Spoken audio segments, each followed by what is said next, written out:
something just came up and you're coming with.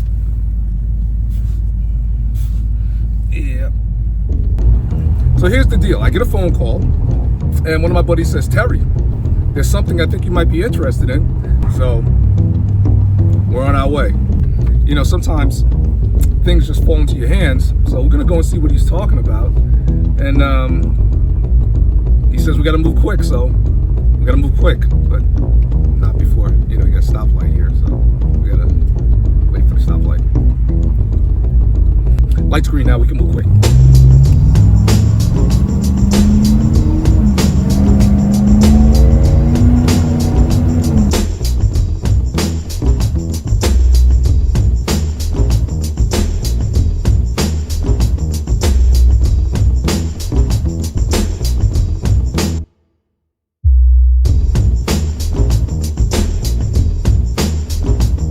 What's up, everyone? It's your boy Terry. We're here in an undisclosed location in Monroe, New York. Yeah. Oh, Trailblazers back there. Anyways, it's never too early to think about your next project. So something just came up, which I think I'm going to go and pull the trigger. Check it out. It's 1969 LeMans, which I always wanted. Well, GTO. The owner's going to come here in a few minutes, and we're going to try to get this deal done. Tow it on out of here, bring it on home, and see what we got to deal with. The way I see it is, this is on my list, and now I have it. It's better to have it, let it sit in your possession, than it is to, okay, after it's all said and done and you finish with your project, now you start looking for one, and it's only going to go up in value.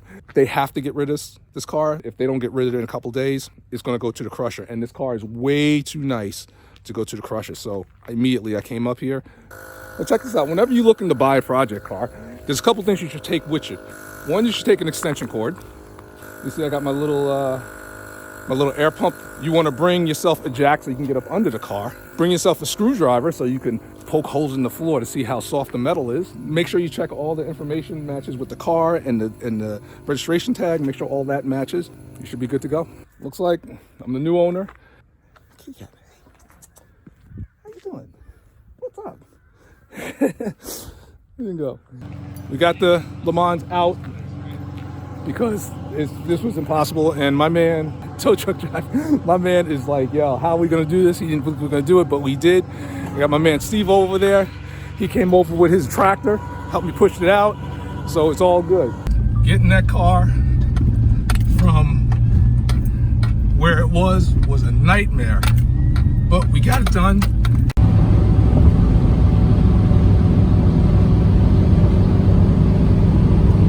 '69 LeMans with a driver's side flat tire. It's coming home through the rod shop.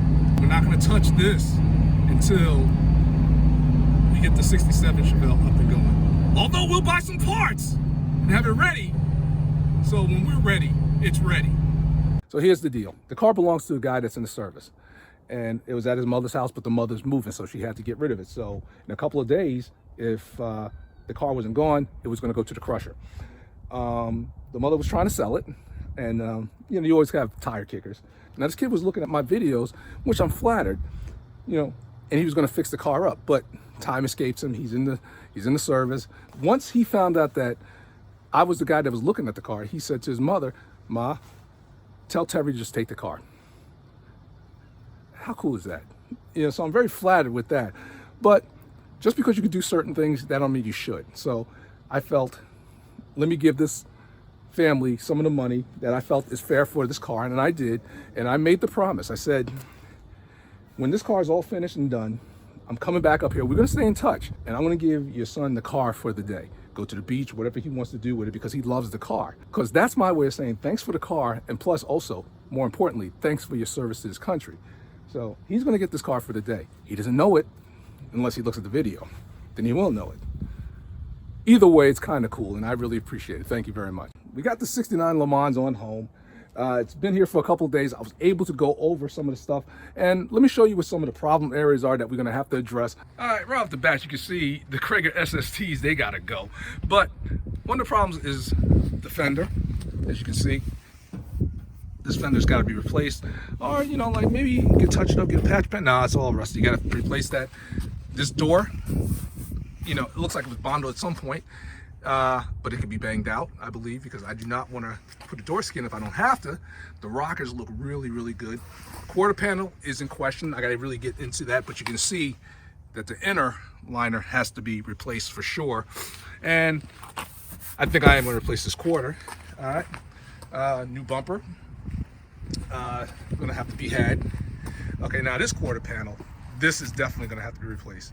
Quarter panel is definitely going to have to go. All right, and rockers look good. Door, passenger side door. It looks like this fender was replaced at some point. I don't know if it's a GM fender, but if it fits, it fits. All right, and so that's pretty much it. About the engine, we don't care because we're not gonna use it. We're gonna put an LS in this thing. Let's check out inside. All right. Ooh, nice. All right, that's the reason why I don't want to replace that door skin. But as you can see, okay, the inside, it's all here. See, that's the thing. This car has all the chrome, everything. It's all here. It even comes with a little rose right up there. You know, I don't know if that's factory option, but we're gonna find out. I'm gonna take the rug out just to make sure, because that's the only real way to see if there's any holes in the floor and get up under the car. You know, spend a little time then. But this is how the interior looks. Take a look at the inside the trunk. All right.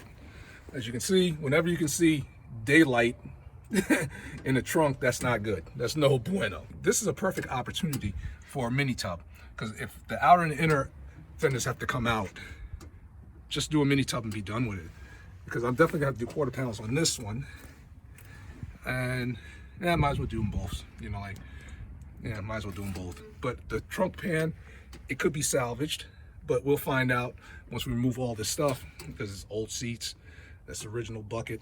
So we gotta do a little work on this one. So I know what you guys are at. You guys are saying, so Terry, what is the plans? What are the plans for the car? Well, my dream is always to have a 69 GTO, not a 69 LeMans. Even though LeMans is cool, a GTO is cooler. Now, we're not gonna do a half GTO, half LeMans. We're gonna do a full-blown GTO clone. So basically, it's gonna be all GTO on the outside, with the exception for the wheels. And the engine, transmission, maybe rear. But anyways, it's still going to be a GTO clone, and I'm going to show you some of the things that's going to have to be changed to make it a GTO, because everyone knows from a LeMans a GTO could be had. So let's go over it. Because the GTO and the LeMans are pretty much similar cars, but there are subtle differences. One of the main differences for me is some of the GTOs came with the spoiler. I guess that was an option. Some of them didn't. We're going to put a spoiler on this thing. Taillights are different. These are LeMans taillights. GTO taillights come across like this.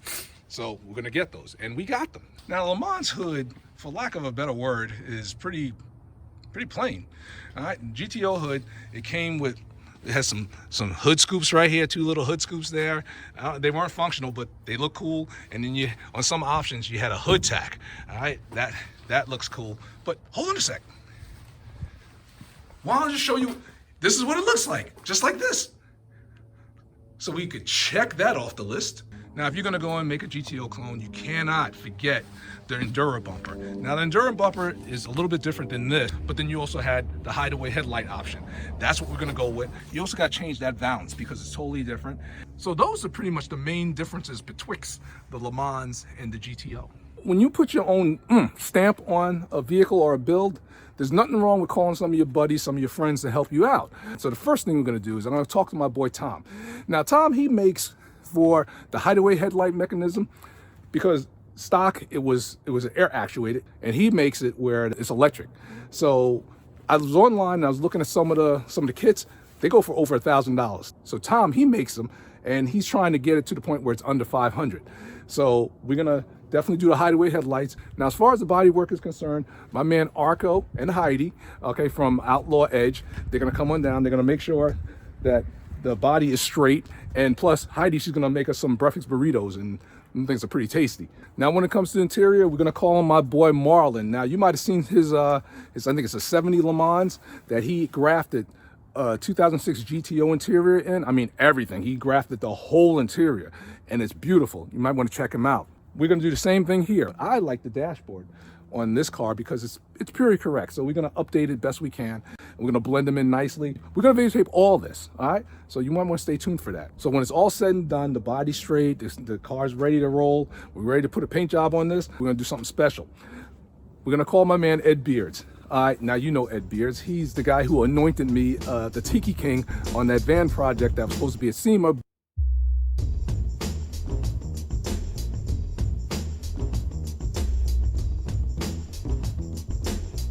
But unfortunately, SEMA didn't happen last year, but it's gonna be happening this year.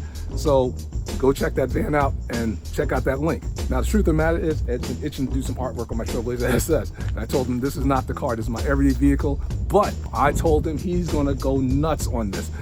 Thing what he wants to do is, you heard the judge, right? The GTO judge, this is gonna be the GTO cover man. He's gonna make the little logo where it says the judge, it's gonna say the cover man. And so this is gonna be the 1969 Coverman version of the GTO, and I can't wait to get started on it. But like I said, this is going to go into storage, and it's just going to be waiting until the 67 Chevelle's project is pretty much done, which we're getting back on that, so you may want to stay tuned for that, because we got a new rotisserie and we're going to take it off the frame, we're going to flip it, smack it, rub it down, and make it nice and beautiful. And also, we're also going to box the frame out. So we got a lot of projects before we can even start on this one, but you want to stay tuned. So as always, I don't have a clock on the wall out here, but I do have a clock on the phone. So looking at the clock on the phone, it's about time for me to head on off and get back to doing what I do. So as always, please be easy, and I'll catch you guys real soon. The cover man.